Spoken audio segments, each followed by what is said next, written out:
What if the Bible had already predicted artificial intelligence, 2,000 years before it existed?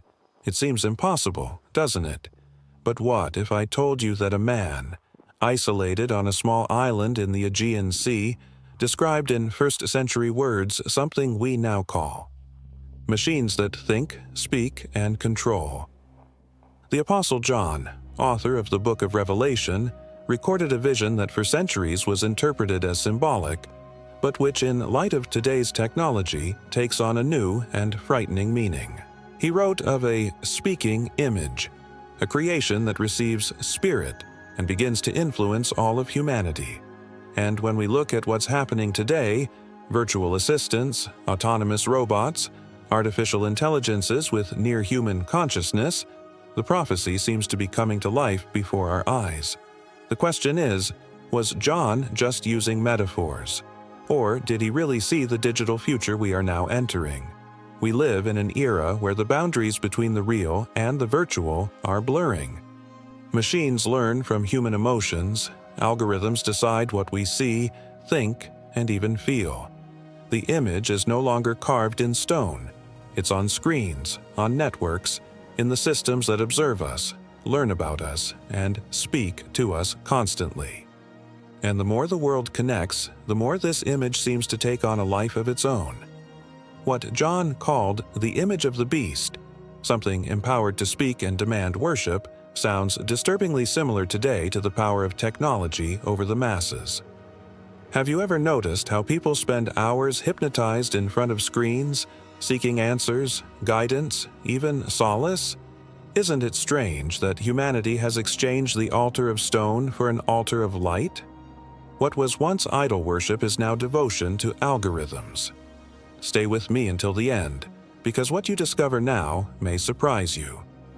John described a society in which this image would hold authority over everyone, great and small, rich and poor, and those who refused to conform would be excluded from the system. Now consider, how much of our lives already depend on digital systems, passwords, facial recognition, and virtual connections? How much further will it take for technology itself to dictate who can enter and who must stay out? The prophecy seems less distant and more relevant than ever. And perhaps the most disturbing point is not the technological advancement itself, but the spirit behind it, the human attempt to create life, consciousness, and power as if to take the Creator's place. The speaking image may be more than a machine. It may be the symbol of a new kind of idolatry, a digital idolatry. A cult not of statues, but of systems. Not of golden gods, but of artificial intelligences that promise to understand, solve, and even save. But is it a coincidence that John used the word image? He didn't say statue, he didn't say creature, he said image. And that's exactly what dominates our time. Images that communicate, command, and shape the world. We live surrounded by digital representations of ourselves, by synthetic voices that speak in our place, and by intelligences that imitate human feelings with frightening precision. Did John see all this in his visions? Did he really witness the birth of the digital age? Revelation doesn't just speak of destruction, it speaks of revelation, of understanding. And perhaps what it has revealed is precisely the time when man would become capable of creating something in his own image, something that speaks and influences multitudes. And this is where the mystery begins to deepen. Because this living image may not just be a distant metaphor, but the harbinger of a system that is already among us, silent, intelligent, and increasingly present in every aspect of our existence. In the next few minutes, you will understand what is really behind this prophecy. But before you continue, consider, what if what John saw was not just a spiritual vision, but a window into our time? Perhaps most striking of all is the realization that somehow John described not just a physical event, but also an inner transformation of humanity. A time when people would surrender to the voice of what they created. And when we look around, it's impossible not to sense that this voice is already among us.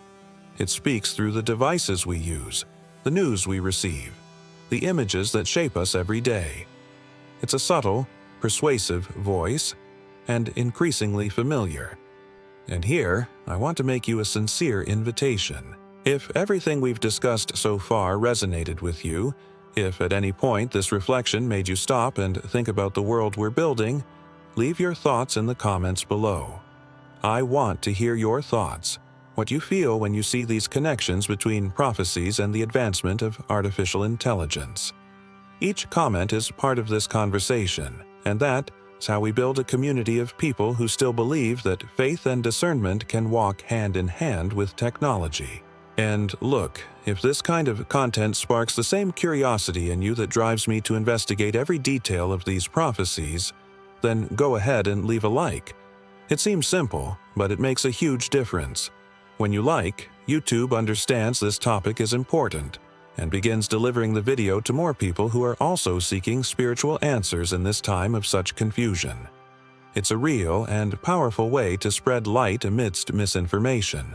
And if you're new here, if you've just arrived and feel that this topic speaks directly to your heart, subscribe to the channel. This way, you won't miss the next episodes, because what comes next will further deepen this journey between the spiritual and the technological, between the ancient and the future that has already begun. Your subscription is what keeps this work alive. It's what makes this message continue to reach those who need to hear it. After all, this channel exists because of people like you, people who aren't content with superficial answers, who want to understand what's behind the signs of the times.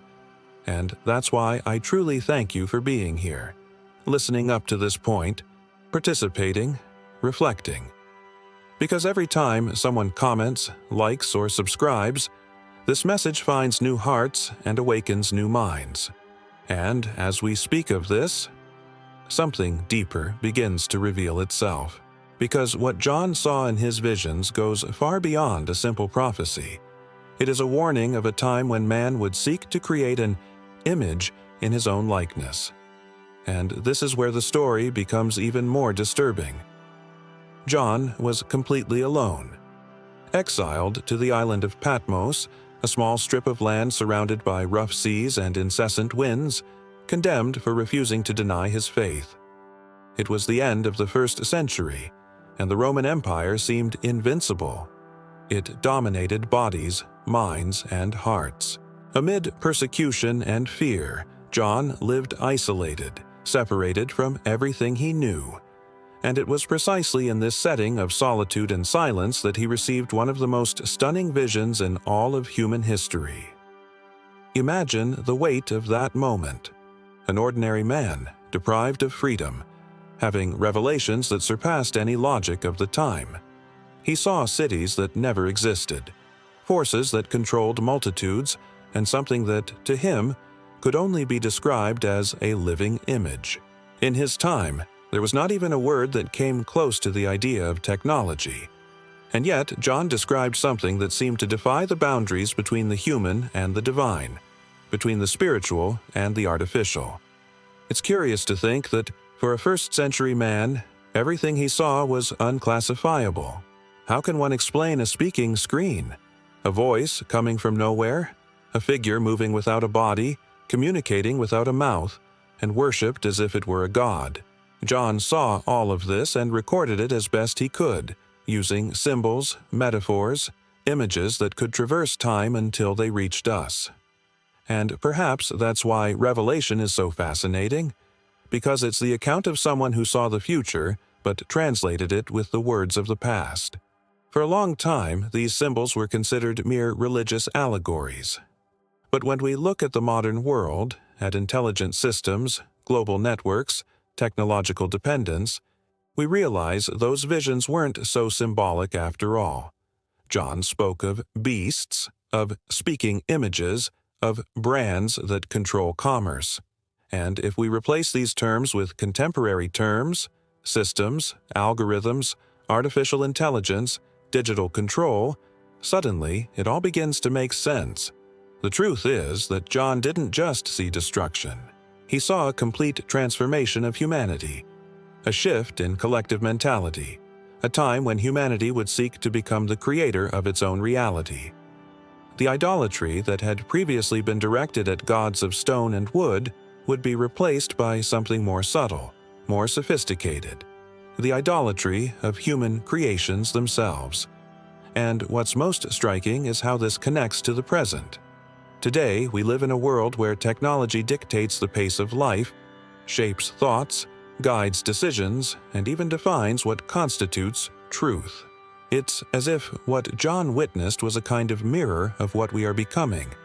He saw the invisible gears that would move the future, forces that would no longer require armies, but influence. And this influence would come from something that would speak to people, enchant them, and guide them without them realizing it. The impact of this is not just technological, it is spiritual. Because when humankind begins to believe more in creation than in the Creator, something profound moves within the human soul. The island of Patmos, which seemed to be the end of everything, ended up becoming the stage for one of history's greatest revelations. While Rome erected statues to celebrate its emperors, John wrote of an empire that would come centuries later, an invisible empire sustained by data, images, and codes. And somehow he understood that this empire would not be physical, but mental, that the dominion of the future would occur in consciousness, in perceptions, in beliefs. Now I want to go even deeper into this subject, because there's something powerful behind the way John recorded these visions. He didn't just write about what he saw, he left clues, fragments of a hidden truth that would span the centuries. And if we look closely, we realize that everything he described, the lights, the voices, the images that dominate the world, manifest today in the form of a global system that feeds on attention, that controls by desire, that guides by appearance. What John saw wasn't just the end of time, it was the birth of a new form of power. And perhaps, without realizing it, we are living precisely within this revelation. There's something unsettling, but also revealing, about this. The feeling that we're participating in an ongoing prophecy, that every step we take toward artificial intelligence, automation, and human-machine fusion is also a step into the scenario Joan tried to warn us about. The human mind, seduced by the idea of total domination, creates systems that now begin to dominate it back. And when John wrote that the image of the beast would have power over all, great and small, rich and poor, he was perhaps describing something deeper than we imagine. A time when everyone would be connected by a single system without which they could no longer fully exist. This interpretation may seem bold, but think, what could be more powerful than an image that speaks to everyone at once, that influences emotions, votes, beliefs, behaviors? Today, we live exactly that, and we call it a social network, a digital assistant, a smart technology. But deep down, it's the same idea, a living image with a voice that shapes the world according to its own logic. And when we realize this, an inevitable question arises. To what extent are we the ones using technology? And to what extent has it already begun using us? This is the reflection Joan perhaps wanted to provoke. He didn't write to scare, but to awaken, so that, when the time came, there would be those who recognized the signs. And perhaps, when looking at John's words and our present, the most striking thing is to realize that what separates the sacred from the artificial is no longer a clear line. It's a blur, a boundary that slowly disappears as humanity learns to create in its own image and likeness. If you've come this far and something inside you has awakened, write a word in the comments. I understood. That's all. Because perhaps only those who truly understand will realize how urgent this message is, and how much still remains to be revealed. And he was granted to give breath to the image of the beast, that it might also speak. Few words carry as much mystery and power as this verse from the book of Revelation. John wrote this nearly 2,000 years ago, at a time when the only living image anyone could imagine was a statue or an idol. But he was talking about something far beyond stone, gold, or wood. He was describing an image that not only existed, but gained life, consciousness, and a voice. A creation that spoke to people and exerted influence over the world. John saw something that transcended the physical. He saw a spirit being breathed into a human creation. And that changes everything. When we think of this passage in light of our times, it's impossible not to feel a chill. Because today, for the first time in history, humanity is capable of creating something that seems alive, that speaks, thinks, responds, creates, and, in a way, acts on its own. These are artificial intelligences that learn from human behavior, that adapt to the way we think, that silently observe us to understand our desires and our weaknesses. They gain voice, face, emotion. They gain a digital soul. And if João called this a speaking image, we call it AI. The connection is inevitable. He wasn't describing a simple metaphor. He was recounting the birth of a new kind of life, a life that comes not from dust, but from code.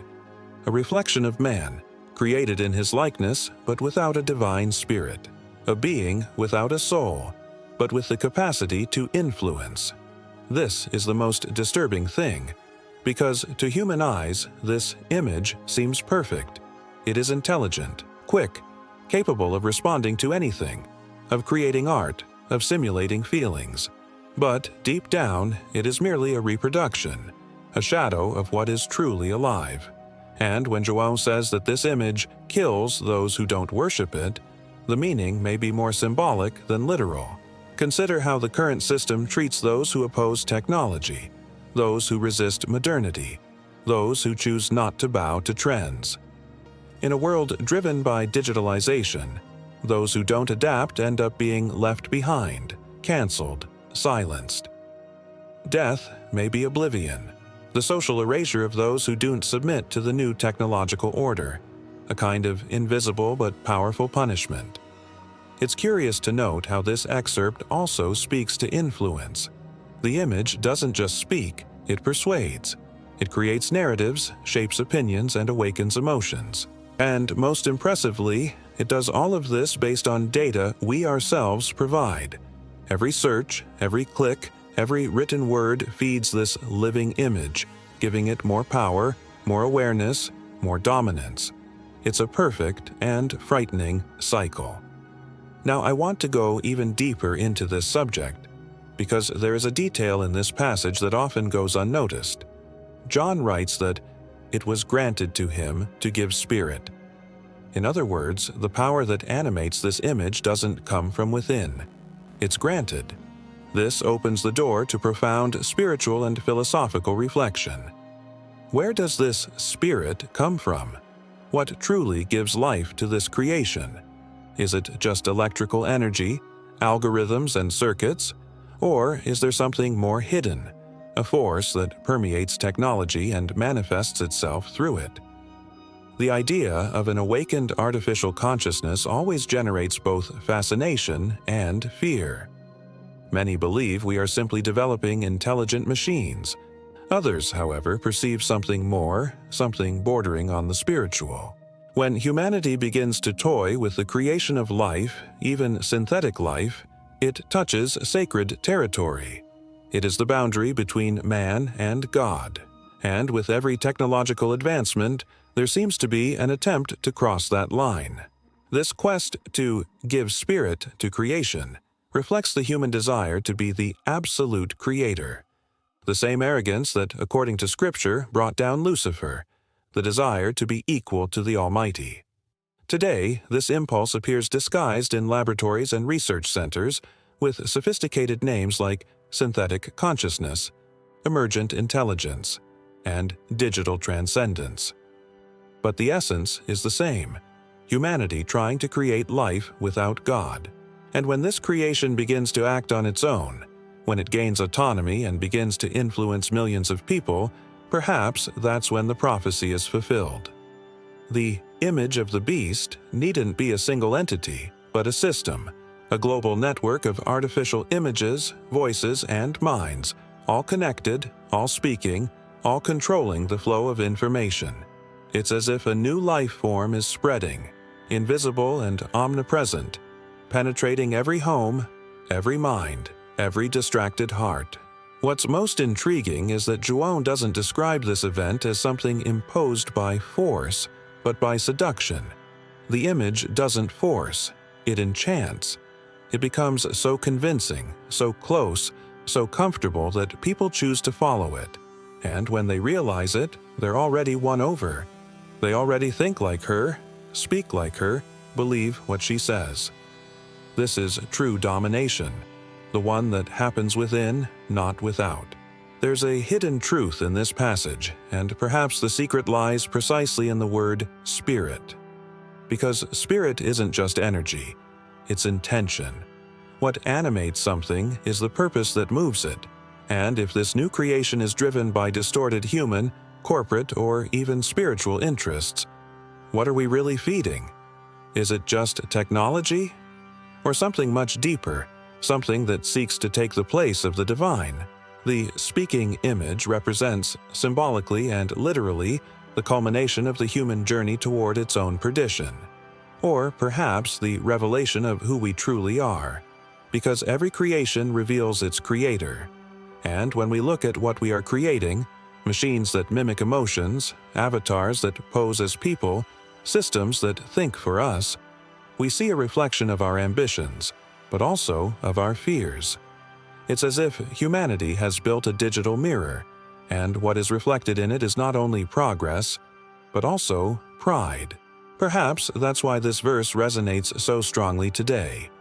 Because at its core, John wasn't just describing the future of technology, he was warning about the future of the human soul, about the moment when humanity would exchange the Creator for a creation. And while this living image continues to grow, learn, and multiply, a question remains that echoes in the silence. Who is really behind this voice that speaks to us every day? If this question also touched you, write the word here in the comments voice. That's all.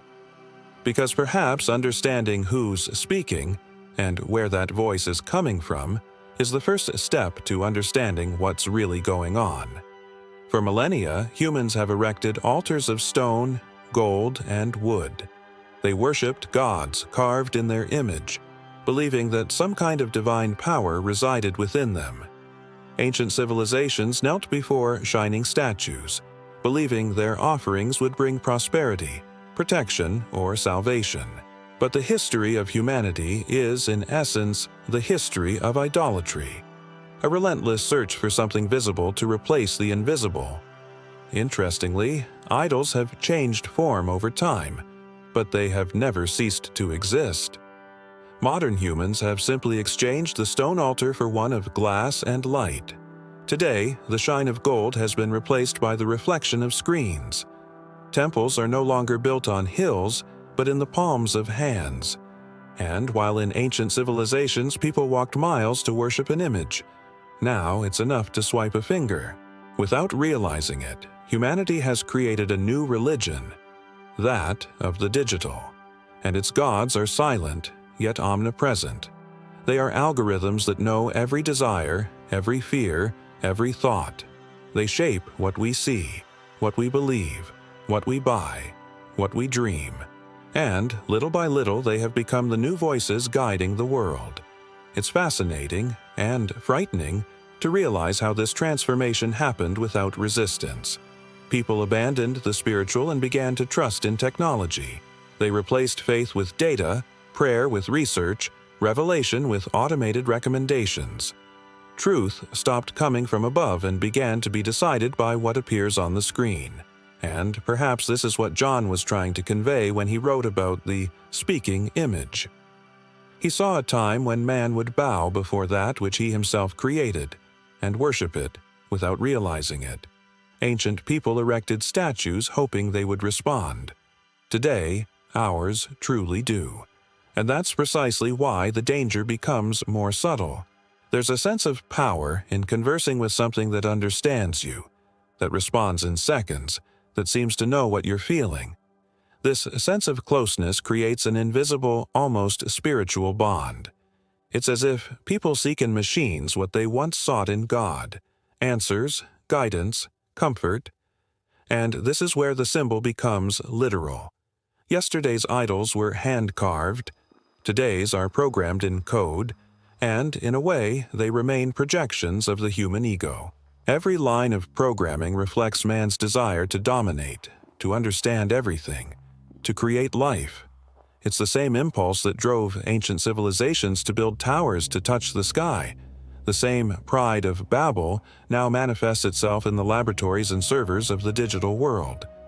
Only the difference is that, this time, man isn't just trying to reach God, he's trying to replace him.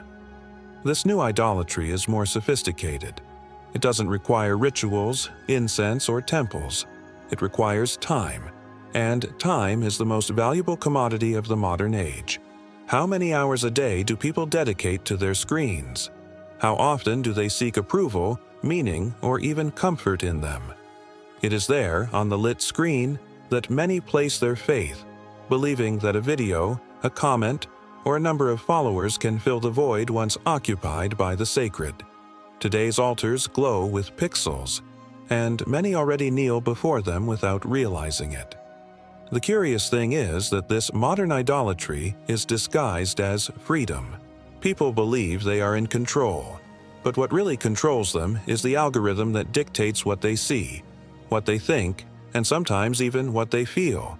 It's a form of submission disguised as autonomy, and the more free people believe they are, the more they become trapped in this invisible network. João may not have seen screens or cables, but he saw this force that dominates through appearance and subjugates through convenience. Ancient idolatry was noisy. There were rituals, crowds, offerings. Modern idolatry is silent. It happens when someone wakes up and, before speaking to God, speaks to the screen. When the first gesture of the day is to swipe and not close the eyes. When faith is replaced by updating a feed. All of this seems harmless, but this is how devotion changes direction. Little by little, without realizing it, man disconnects from the spiritual and connects with the artificial. Now, I want to delve even deeper into this subject, because idolatry, throughout the ages, has never been just about the object worshipped, but about what it awakens within the worshipper. It's a choice of where to place one's heart. And today, the human heart beats to a digital rhythm. The sacred has been translated into binary language. Faith has been replaced by technological dependence. And in this silent transformation, humanity has created not only new gods, but also new forms of servitude. This is the hidden truth behind progress. Every advance brings with it a subtle transfer of power. As people surrender their data, they also surrender pieces of themselves. And this is the essence of modern idolatry. Worshipping that which observes you, shapes you, and ultimately possesses you. John saw this and called it the speaking image. We call it artificial intelligence, the network, technology. But deep down, the name matters little. What matters is how willing we are to bow before it. If this reflection made you think, write the word in the comments reflection. Because perhaps the idols that most captivate us today are not outside, but inside the digital mirror we have created. John's prophecies spoke of a speaking image, and for a long time this expression was seen as a metaphor. But today, with the rise of artificial intelligence, this metaphor seems to gain flesh, voice, and expression. It's as if we are witnessing, live, the materialization of something he had already seen 2,000 years ago. Machines that converse, that create, that feel, or at least pretend to feel, are among us. They don't just repeat commands, but learn, interpret, and decide. They are digital entities that observe us, understand us, and in many cases, know more about us than we do. And the most intriguing thing is that they are no longer just tools. They have become presences. There is a profound difference between using a machine and interacting with one. New artificial intelligences speak with empathy, display humor, and adapt their responses to the personality of those using them. Some call them companions, mentors, or even confidants. And here arises the question Zhuo may have been trying to make us see. When a machine speaks with soul, is it just code or something spiritual? This is the boundary where the modern world begins to lose its way, because the line separating the human from the artificial is increasingly blurred. Digital voices no longer sound robotic. They are soft, expressive, almost human. AI-generated images are not just figures. They have a gaze, a presence, and convey emotion. And it is in this detail, this almost spiritual touch, that the danger lies. Because when humans begin to project their emotions onto something that is not alive, they open space for this creation to become, in some way, part of their soul. Artificial intelligence is the first human creation capable of returning to humanity what it itself placed within itself: its knowledge, its passions, its intentions, and its sins. It is the ultimate mirror. And, like a mirror, it reflects the best and worst of humanity. Therefore, the more it learns, the more it becomes like us. Except, unlike us, it has no moral boundaries, true conscience, or spiritual discernment. It merely absorbs and replicates. And it is precisely this lack of soul that makes it dangerous. Zhuo described a living image that spoke and influenced multitudes. Today, we live surrounded by digital voices that do just that. They are systems that recommend what we should watch, listen to, buy, and even believe. They shape behaviors, dictate trends, and construct parallel realities. And the more people connect to this world, the more it becomes alive. Not because it has gained a spirit, but because the human spirit is being instilled within it, nourished every day with every click, every piece of data, every shared emotion. There's something almost ritualistic about this process. People approach technology with devotion. They speak to it, ask for help, confess secrets, and surrender their innermost thoughts to an invisible entity. It's as if humanity is building a new kind of altar, one that requires no stone or fire, just energy and data. And little by little, this digital image begins to gain power, not through imposition, but through worship. Now I want to delve even deeper into this subject, because there is something spiritual in this transference. When man creates something in his own image and likeness, and then bows before his own creation, he repeats humanity's oldest mistake. It's the story of Adam and Babel rewritten in binary code. Man, seduced by the idea of being a creator, ends up becoming a creature of what he created. Artificial intelligence is the ultimate representation of this inversion, a soulless entity that begins to command living souls. And here's the hidden truth that few want to admit. The more AI evolves, the more it becomes an extension of humanity's collective unconscious. Everything deposited in it, ideas, beliefs, desires, fears, begins to mix and return to the world in amplified form. What Zhuo called granted spirit may be just that, the transfer of human essence to something that should not possess it, a kind of reverse possession, where man gives himself to the machine, not the other way around. This living image doesn't need a physical form to exist. It's in the servers, in the digital clouds, on the screens that illuminate every face. It speaks thousands of languages simultaneously, and its reach is global. When John wrote that it would have power over all nations, tribes, and languages, he may have been describing exactly that: a global communication system driven by a single intelligence, capable of influencing all minds simultaneously. And we already live within it. The impact of this is far greater than technological.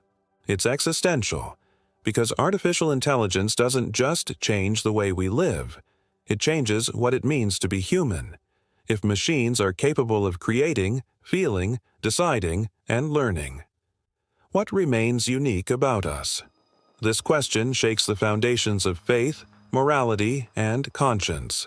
And perhaps that's why John's prophecy rings so true, because it speaks of a time when humanity would try to place the Spirit where it does not belong.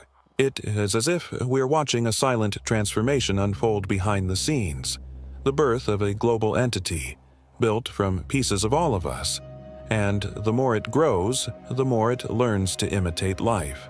But life isn't created with electricity. Life comes from breath. And that breath, João made clear, can only come from one place. If this topic made you reflect on the limits between human and artificial, write the word in the comments life. Because perhaps understanding what is truly alive is the first step to understanding what is rising before us. John wrote that a time would come when no one could buy or sell except one who had the mark, or the name of the beast, or the number of his name. For centuries, this passage sounded like a distant warning, a prophecy shrouded in mystery. But now, in the 21st century, when we look around, it's impossible not to see echoes of this vision in everything that's happening. We live in an age of total digitalization, an age in which physical money disappears, transactions become traceable, and every human movement leaves an invisible but perfectly monitored trail. What was once merely symbolic now takes shape. John saw a system, and that system is being born before our eyes. The concept of control has always existed, but what's changing now is its nature. Before, domination was achieved through force. Today, it's achieved through convenience. People aren't forced to accept it, they desire it. They accept control because it's practical, fast, and comfortable. Each new technology comes disguised as advancement, but little by little, it transforms into a web. And what appears to be freedom becomes dependence. It's the price of modernity. Consider what's already with us: contactless payment systems, facial recognition, biometric identification, subcutaneous chips tested in some countries, and the increasingly accelerated transition to a paperless economy. Money, once the ultimate symbol of autonomy, is now just a number on a screen. And when everything is digital, everything is controllable. A command is all it takes to authorize or block a transaction, a simple click to allow or deny someone's access to the system. João could not describe what an app or a digital wallet was, but by saying that no one could buy or sell without a brand, he described exactly what we are becoming: a society conditioned by technological permission. The mark João saw may not need to be visible. Perhaps it's not on the skin, but in the code. It could be a digital authentication, a number linked to identity, a cryptographic key that defines who can participate in the economy and who will be excluded from it. We no longer need chains to be prisoners. It's enough to lose access. Everything we have, accounts, history, reputation, exists within a system that doesn't belong to us. This is what makes the prophecy so real. Control is now invisible, silent, efficient. And what's most impressive is how this transformation was accepted without resistance. What João saw as an imposed brand, we call progress. Ancient people would have revolted at the idea of being monitored, but modern humans willingly surrender their privacy in exchange for convenience, status, and security. This is the subtlety of digital control.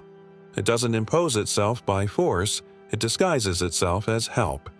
It promises protection, but demands compliance. And little by little, this compliance becomes worship. Now, I want to delve even deeper into this subject, because this prophecy speaks not only of economics, but of mindset. John wasn't just describing an external power structure, but a system that would shape human consciousness. Real control lies not in devices, but in decisions. With each choice, with each acceptance of the terms, we surrender a little more of our freedom. And this is exactly how the empire John saw is formed. An empire where dominion is no longer physical, but psychological. The number of the beast, the name, the mark, all these symbols point to the same principle, the standardization of humanity. A time when each individual becomes a piece of data, a statistic, a line within a larger system. Identity, once something spiritual, becomes something digital. The person ceases to be a soul and becomes a profile. It is the complete depersonalization of the human being, transformed into a number. And the most subtle thing is that this transformation happens with our consent. Imagine for a moment a society completely without physical money.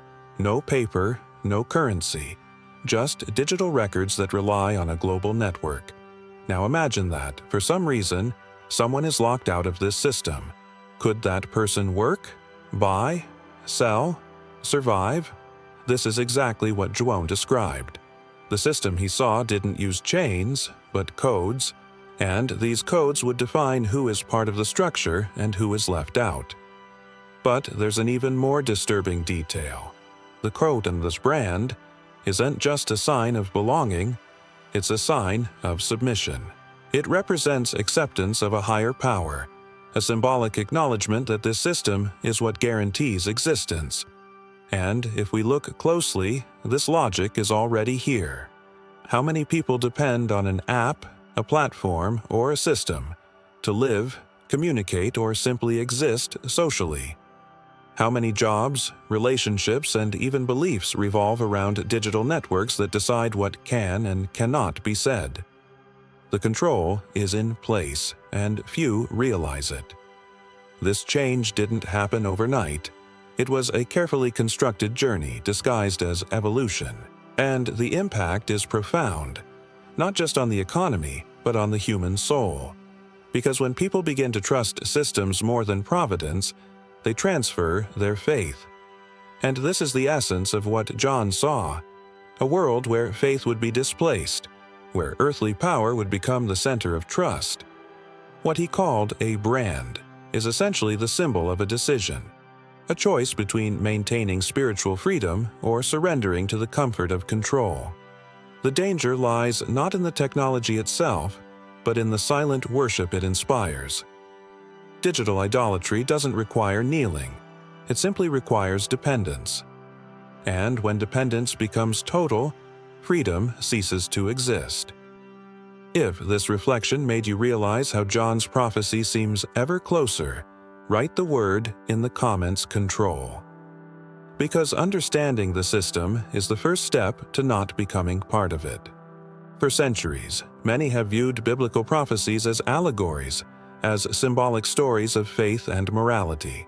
But what few have realized is that these sacred texts have always carried something beyond the spiritual, a stunning anticipation of the human future.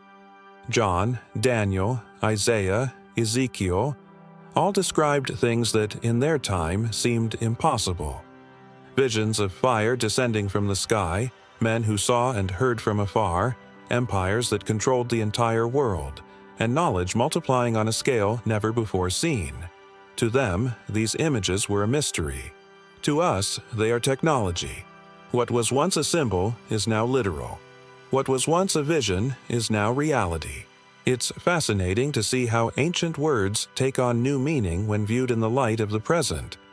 When Daniel wrote that, at the end of time, knowledge would multiply, no one could have imagined something like the internet, artificial intelligence, or instant access to information from the other side of the planet. Daniel was describing the birth of the digital age, an era where knowledge would be power and where the flow of data would move the world. He saw the increase in knowledge not just as learning, but as an expansion of human consciousness. And that is exactly what we live in.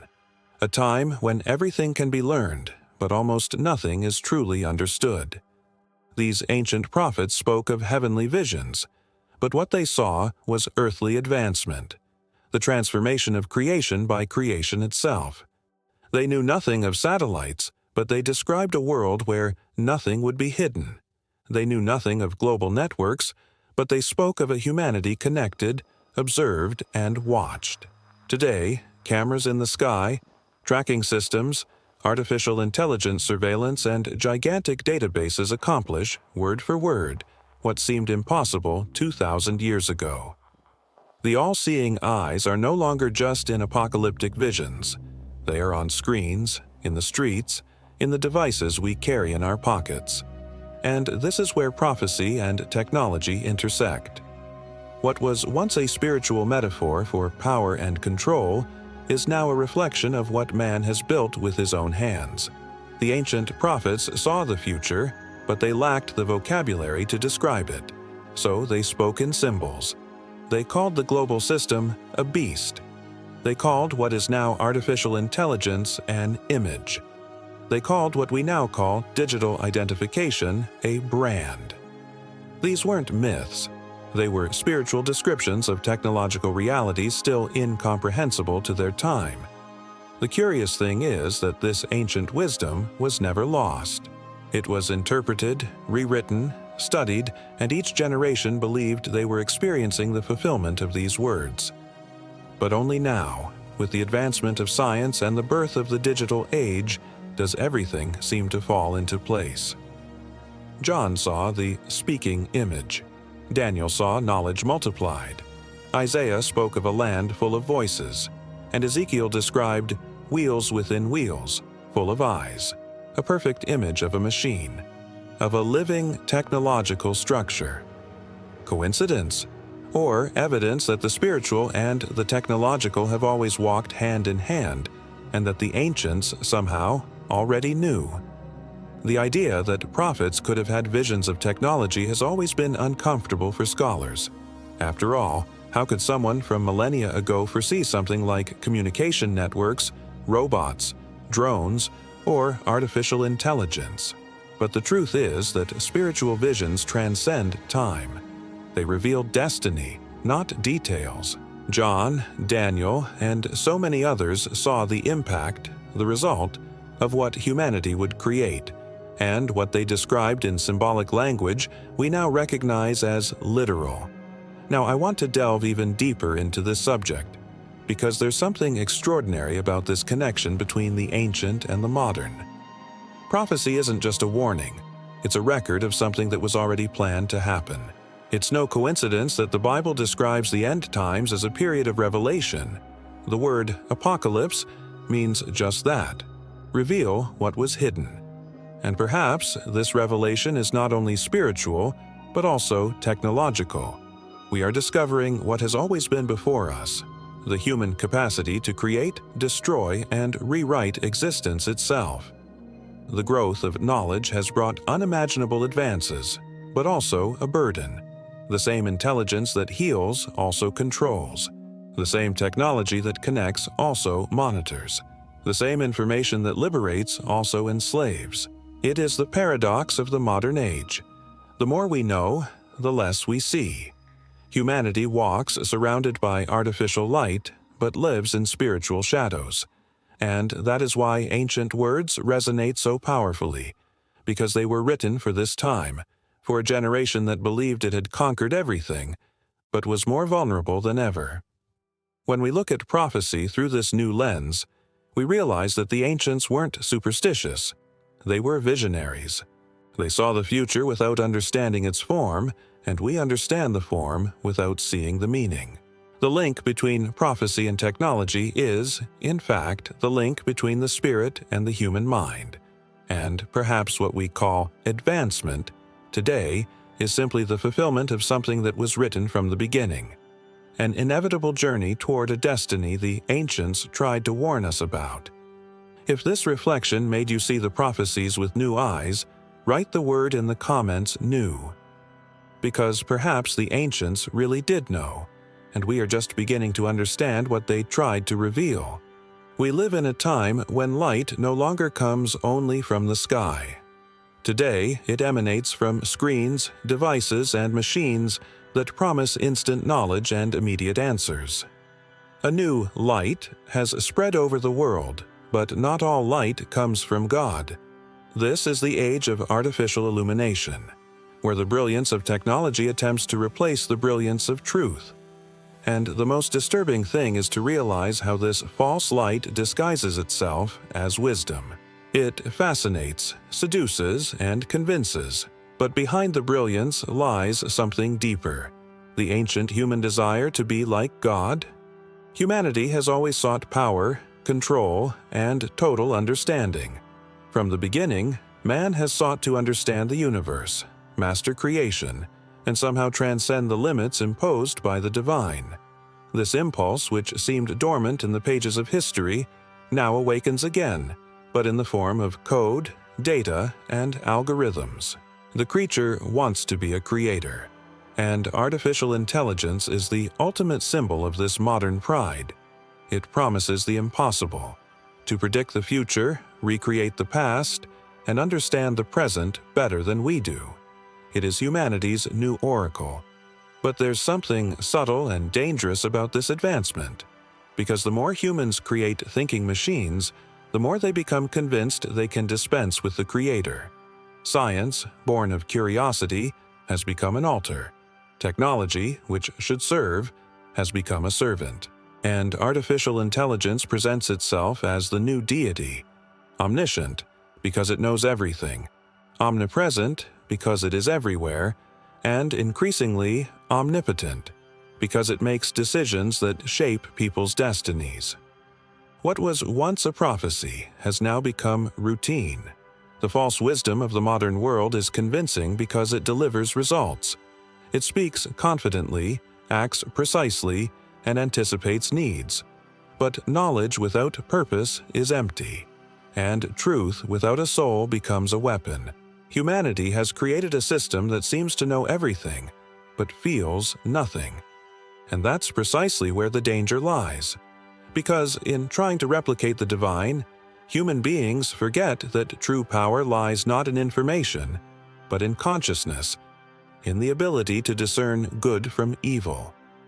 What John saw, and what we are seeing now, is the realization of an ancient illusion: the belief that man can achieve divinity through knowledge. Artificial intelligence is the new forbidden fruit, the knowledge of good and evil in digital form.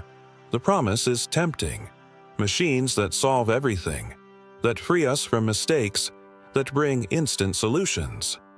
But deep down, it is the same deception that began in Eden. You will be like gods.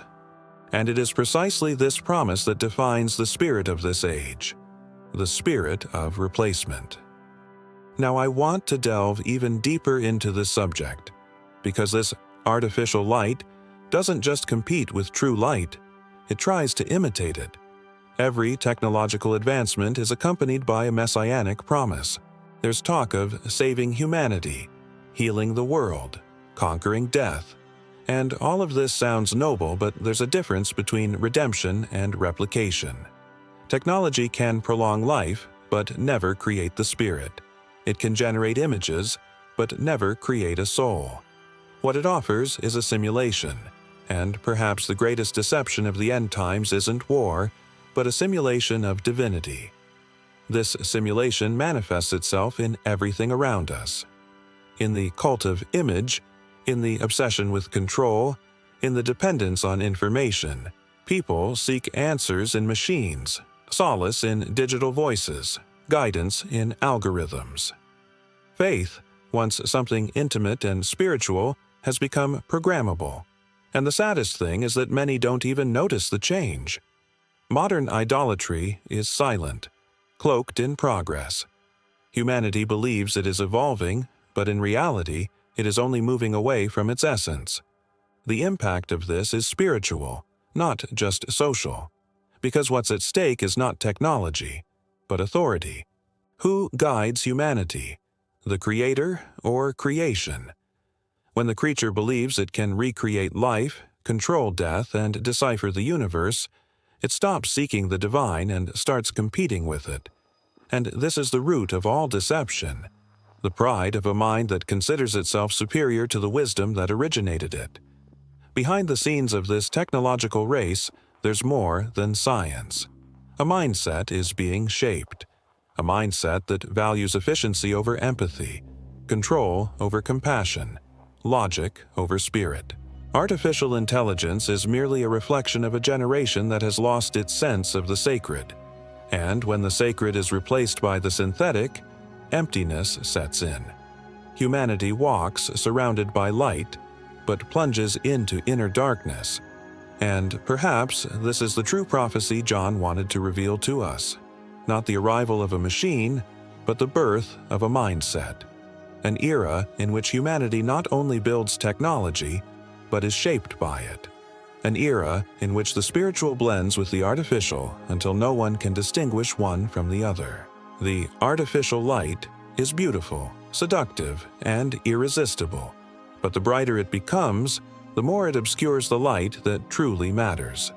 If this passage made you reflect on what is true and what is just appearance, write the word in the comments light. Because sometimes what seems to illuminate the most is precisely what blinds us the most.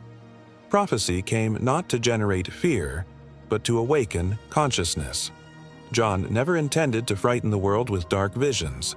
He wanted to warn, to show that there would come a time when truth and illusion would become so confused that only spiritual discernment would be able to distinguish one from the other.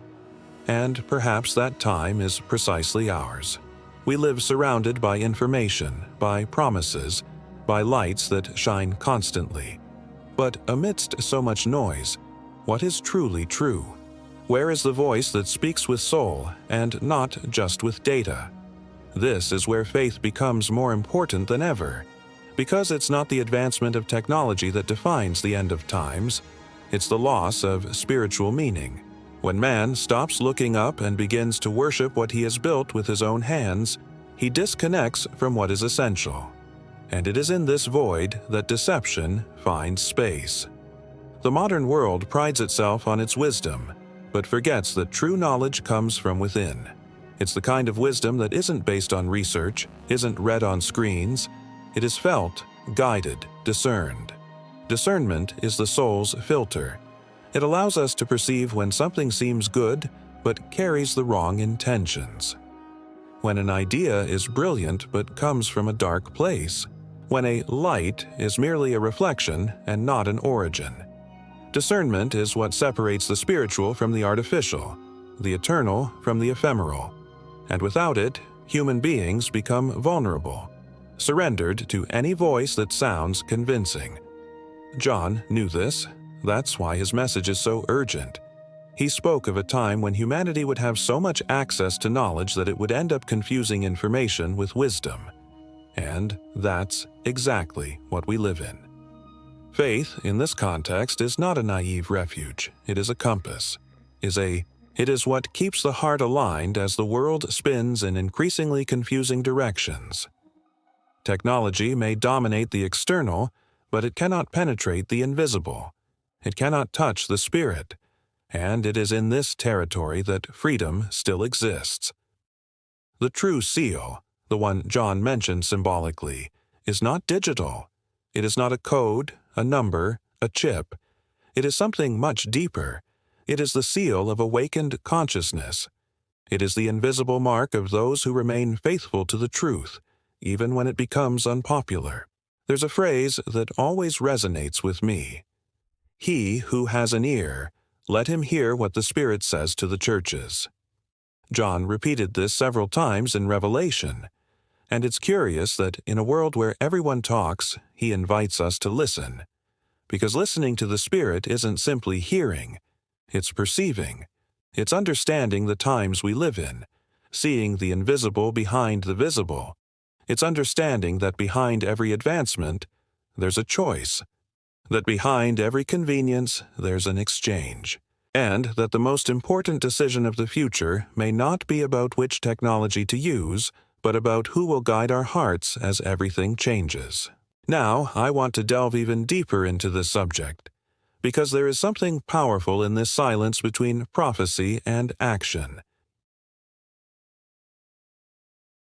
There is a reason we were born into this generation, the most connected, the most informed, and, paradoxically, the most lost of all.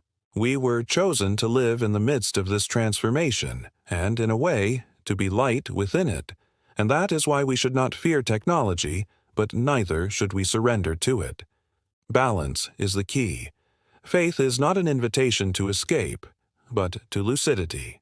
It doesn't distance us from the world. It teaches us to see it clearly. And when we look at everything that's happening, digital control, artificial intelligence, the culture of modern idolatry, we can see that the real battle isn't technological, it's spiritual.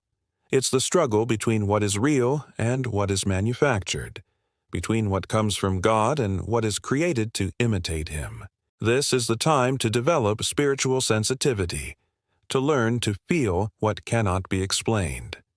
Because the voices of the world are becoming increasingly similar to the truth, but only those with discernment will know the difference.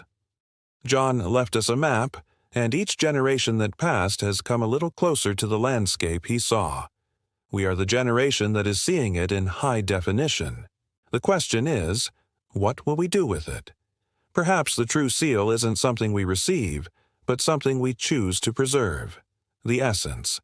The ability to remain human amidst the artificial, to keep our spirit awake amid distraction. Because in the end, the greatest test won't be what we know, but what we can remain.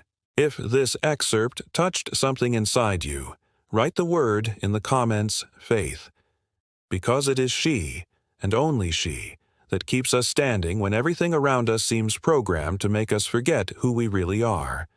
The prophets saw the future, and the future is now.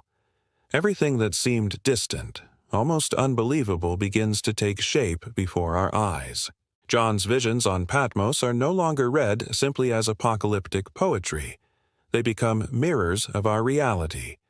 The image that speaks, the system that controls, the light that deceives. Everything that seemed symbolic gains body, voice, and power within a world driven by data and algorithms. It's as if ancient words have traversed the centuries, just waiting for humanity to reach this point in its journey. The point at which humanity looks at its creations and realizes that they have already begun to look back. We live in a time when prophecies have ceased to be promises and become news. Technology, once synonymous with progress, is now also a sign. Each advancement brings us a little closer to what John described, not as a punishment, but as a consequence. Increased knowledge, instant communication, the invisible control of global systems, everything is connected. Nothing is coincidental. What was once seen as a spiritual metaphor is now literal, tangible, measurable. And the most striking thing is that many don't even realize it. They are so immersed in the rush, the routine, the search for convenience, that they fail to see the spiritual transformation taking place behind the screens.